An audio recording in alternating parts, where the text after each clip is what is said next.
Greetings and salutations, YouTubers. This is Zillafan85 back today with my latest video. We are currently in the month of October, so my spooky October figure reviews. And for today's video, we're going to go ahead and take a look at my Jakks Pacific Dracula figure. Now, this figure is based off of Bela Lugosi's Dracula. So, of course, from the original 1931 Dracula film from him, the Universal Monsters film. And definitely really awesome that they were able to use, Bela Lugosi's likeness here, because I know that there's been a lot of rights issues with his family with using his likeness for figures and other sorts of collectibles and this and that. So definitely really awesome that they were able to use his likeness. And I really think they did a great job with this figure. If any of you remember, last year I reviewed my Jakks Pacific Frankenstein monster figure, which that display setup was based off of the Bride of Frankenstein. That was really awesome, and because I did get the trio of figures that they released, that it being that one, this one, and then of course the Wolfman, which we'll get to next time. Looking forward to that. But these, like I said, these were great figures. They came out, I believe, in 2004, so around the release of the Van Helsing film. It was supposed to sort of coincide with that. I guess Jakks Pacific had released or had licensed the rights to produce these figures, along with, I believe, figures based on the Van Helsing film itself. So definitely very cool to note some of that. So we're going to go ahead and take a look at the figure as well as the display base and accessories that he comes with here. So let's go ahead and jump right into it. So let's start with the figure himself. Alright, and the paint and the detail here. So again, you can see that Bela Lugosi likeness, if my camera focuses in a little bit. Really cool. I like that. It's even got sort of like the fangs protruding from the mouth, even though in the original film you never actually saw that. But I like that nonetheless. And of course, it's got that widow's peak for his hair, the nice jet black hair, the nice fleshy tone for his skin. They probably should have been a little bit paler than this, but not bad nonetheless. I definitely really like it. And again, you got some different contrasting for the lips and this and that, and of course the eyebrows and the sort of sinister look on his face there with the eyes. Captured very well, almost like bloodshot looking eyes. They're kind of squinting, so it's hard to see, but they have this sort of bloodshot look to them. Very cool. I really like that. And of course, he's got his black tuxedo on, very signature of Dracula. Here, of course, we got the white shirt and vest underneath, the little gold chains there. You guys can see that.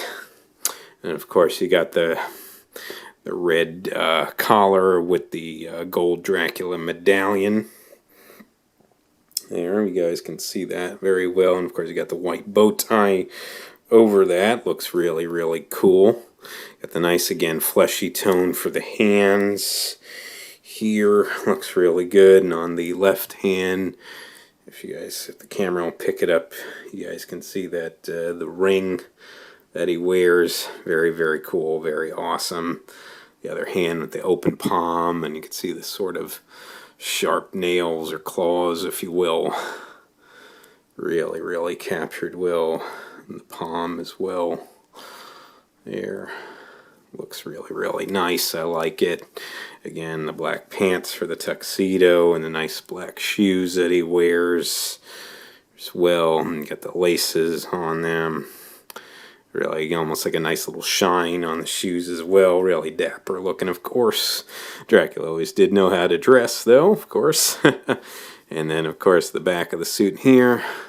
The little penguin looking tuxedo there. You can call it the penguin suit, as they sort of call it there.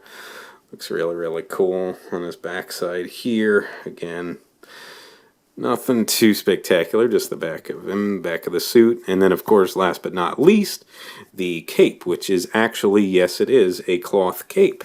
Very, very cool. There's no, as far as I can tell, there's no wire in it or anything like that. But you do have these sort of hooks on them, and you can actually snap these onto his hand there to have him like clenching, clenching the cape, if you will. So it's a little tricky. You have to finesse it on, but you can do it. So have it perfect there. But it is elastic, so it does stretch out. If it works with me, there we go. So you can do it there, and of course you got the same thing. I'm not going to do it down here, but you get what I mean. So you can have him with the cape like that and all. So very, very cool. And yes, because it's got the elastic part at the top as well, you can always take the cape off and have him displayed without the cape and just the tuxedo as is. So very, very cool. I'm going to leave the cape off just for a moment because I do want to go ahead and segue into the articulation next on him. And he's got a decent amount for him. This figure, is from, like I said, around 2004, I believe, is when these came out. So, so you're not going to get anything too crazy articulation-wise, but it definitely gets the job done, I think. So the head here, it's not, I wouldn't say it's on a ball joint because you can't really look up and down. If anything, very, very slight, but you can certainly rotate it and it will spin all the way around. So if you needed to do that for whatever reason, you can do that. The arms are, looks like just on a hinge here, but they will swivel and go all the way around. Well, not on a hinge, I should say, but they're on that swivel anyway.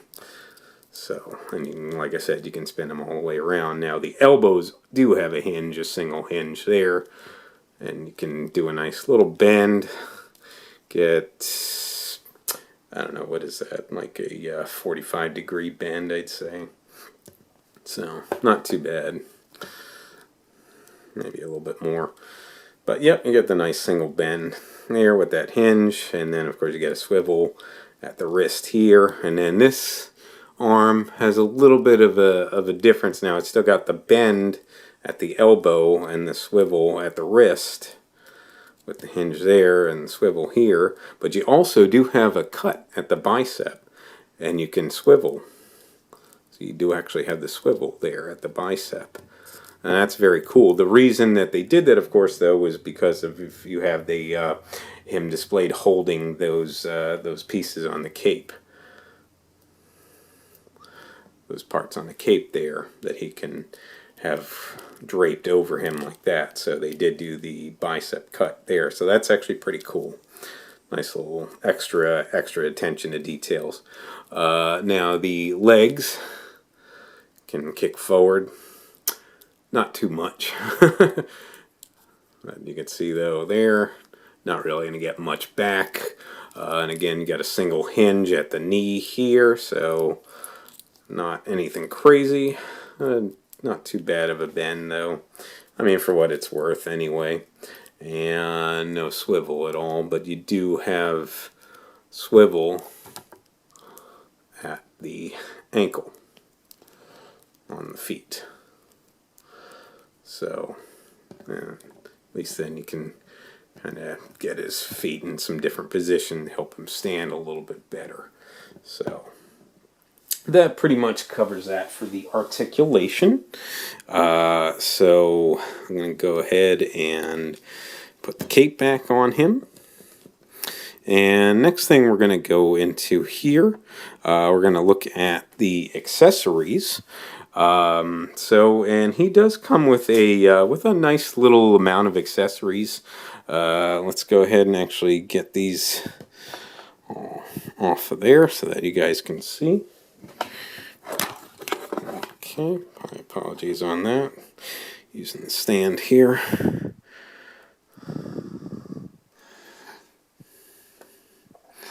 Alright, because the first thing I want to start with is the display base itself, which of course is going to be sort of the big draw with this. And let me just lift it with the stand intact just so you guys can see that. Yeah, that really looks cool. You got the nice pillar here, nice sort of rocky texture to it, this sort of stone look, stone pink color. And again, really textured well. Really nice little pillar there. You got all the segments to that. You got the little stone base on it as well, and attached to it is Dracula's coffin here, casket box, whatever. And yes, it does open up, and you can take it off. It's plain inside. There's nothing there, no real detail or anything like that, including on the lid, but not too big of a deal. The lid itself, the outside part, is really nicely done. A very nice wood look to it. And on the box all the way around, of course, with these sort of metal bars going across it. And in case you're wondering, yes, Dracula can fit inside there. Fits inside quite well, in fact. You can always go ahead and close the coffin if you wish with Dracula inside. So very cool. I definitely like that. So let's go ahead and take him back out. And before I close the casket, one thing I do want to point out here, as part of the accessories go, you do get this bag of gravel. So you can open this up and dump it in there to mimic, you know, the native soil for Dracula so that he can return to his grave at night.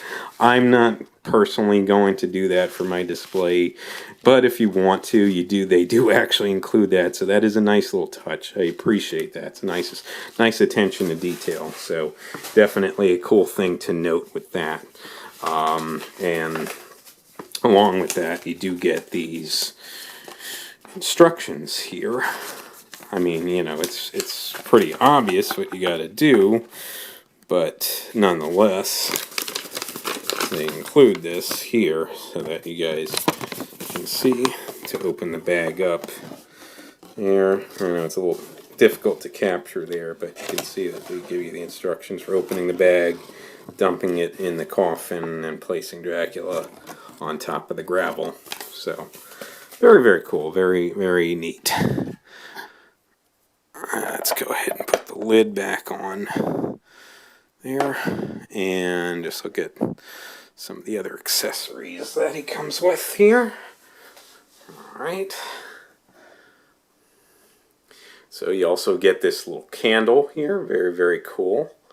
Nice little neat sort of bronze or gold base. And of course you got the candle wax there, and of course the what essentially would be the flame at top. I do kind of you know, ding that a bit, because if that should have been a flame color, because that is supposed to be the flame there above the candle wax, but you know, or the wick, you know, whatever. But still cool nonetheless. You know, made in China, of course, on the bottom, but very neat, very cool. There, and I believe Dracula can hold this. I think so, anyway. If you finagle it. Let's see here. Yeah, maybe not too well. You could probably finagle it into his hand. There. But it's yeah, you can finagle it into his hand like that. So if you want to have him displayed holding the candle, you can do that as well. I usually just like to have it on the ground next to the pillar, you know, on the base, I should say, next to the pillar like that. Next up, we've got this very cool bat here. Nice black bat with some little beady red eyes there, if the camera picks that up. Very cool. Nothing too crazy on a design. Some texturing for the bat hair, if you will. Little ears. Of course, the wings and the little tips for where he would have his sort of claws and whatnot, feet. Very cool. All right, apologies on that. Okay.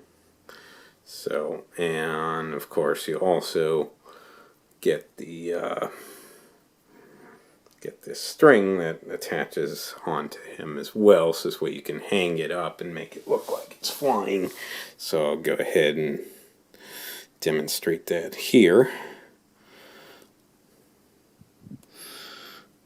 Okay, so you guys can see that there. You just hang it right on the pillar and it looks very, very cool. So, and then next up you get this little black rat here as well. Again, you know, it's a nice kind of plain black color all around, some texturing for some hair on him. You get the legs and feet and little tail, and again some very tiny beady red eyes if my camera will focus and pick it up.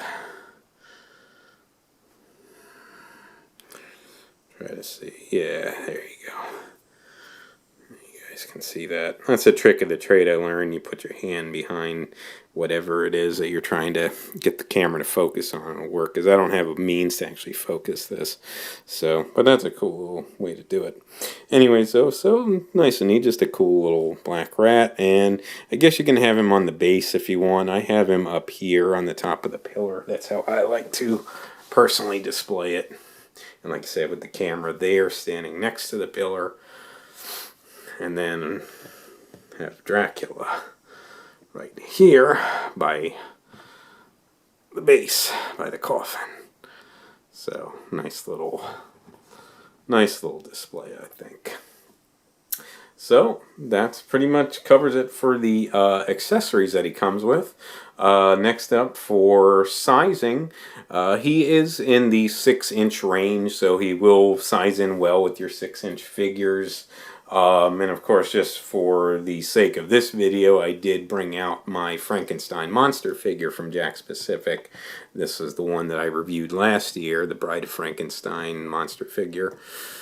So, and you can see, well, he's a bit bigger. He's more like a 7-inch figure.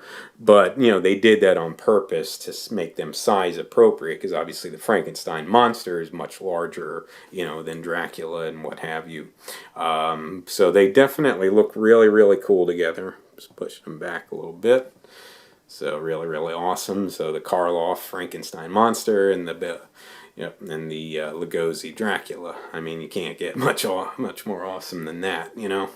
So really, really like this. I think they look great together. Definitely size very well. And then other than that, for pricing here, I have seen these online. I do still see sellers on eBay selling these figures, not just the Jakks Pacific Dracula, but the Frankenstein monster and Wolfman as well. I picked all 3 of them up from one seller, you know, because I wanted to get the whole set. You know, about a year and a half ago, I'd say, something like that. But I have still seen them available online if you look on eBay and what have you. Just that you got to be prepared. They're not the most common. They're more on the rare side. So you're probably going to be looking to pay for each of these figures. You know, if you get them in box with all the accessories, you're going to be looking at least $50. Potentially more. So it's not, considering, I honestly think it's actually not too bad of a price. But it could be over 50. It just depends on the seller. And there's also they have the black and white versions of these as well. Those are more expensive. So it just depends on what you want. I just kind of prefer just having like the traditional, you know, figures in color. So that's just the way I like to have mine. But definitely these are really, really awesome. I've hardly seen any reviews on these, so definitely another reason I wanted to get these out there this year for my Spooky October figure reviews. And of course, you know, with Dracula, and like I said, the Wolfman will be up next, so definitely stay tuned for that. But, you know, that just pretty much does cover it for this video, though, folks. I would definitely like to thank you so much for watching. If you would like to subscribe, please feel free to do so. If you would like to like and or comment on any of my videos, please feel free to do so as well. And just remember, ladies and gentlemen, you be good to yourselves, and sayonara, and have a spooky and frightfully great rest of your day.